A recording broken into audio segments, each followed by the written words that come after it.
Astrology simplified में आपका स्वागत है। ज्योतिष सलाह में आज हम चर्चा करेंगे, बात कर रहे हैं कि अगर जो जातक और जातिका हैं, अगर उनकी कुंडली में संघर्ष योग है तो उसको किस तरह से देखा जाता है। तो आपको जैसा कि पता है कि जो लग्न है, पाँचवा और नवम भाव है, ये जो त्रिकोण भाव हैं, ये कमज़ोर होने पे, कमज़ोर कब स्थिति होगी जब इनके स्वामी जो है वो 6, 8, 12 भाव में हो और पाप ग्रहों के प्रभाव में हो।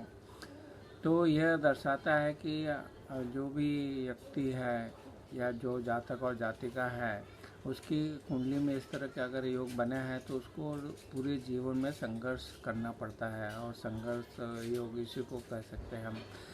तो संघर्ष भरा जीवन बिताने के का योग बना देता है। जब भी ये आपकी लग्न भाव का स्वामी है, पंचम भाव का स्वामी है या नवम भाव का स्वामी है, वो 6, 8, 12 भाव में चला जाता है और पाप ग्रह जो है उनके प्रभाव में आ जाता है, तो व्यक्ति को संघर्ष करना पड़ता है।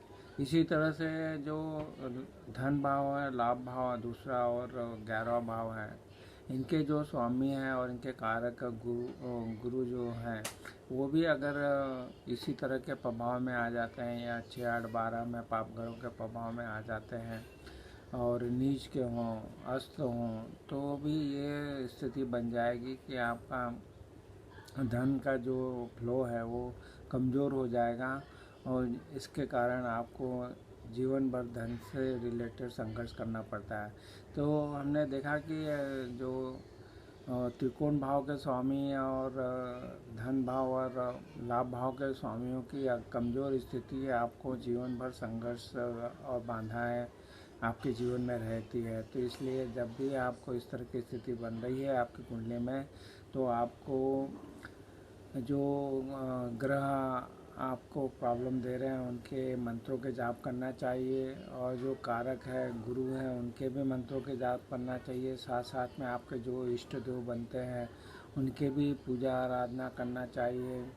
इस तरह से आप जीवन में उनके जो प्रभाव हैं उनको आप कम कर सकते हैं। आपके जो भी कुलदेव और देवता होते हैं, कुल देवी देवताओं की भी पूजा अर्चना डेली करना चाहिए। तो इस तरह से उनके प्रभावों को आप कम कर सकते हैं।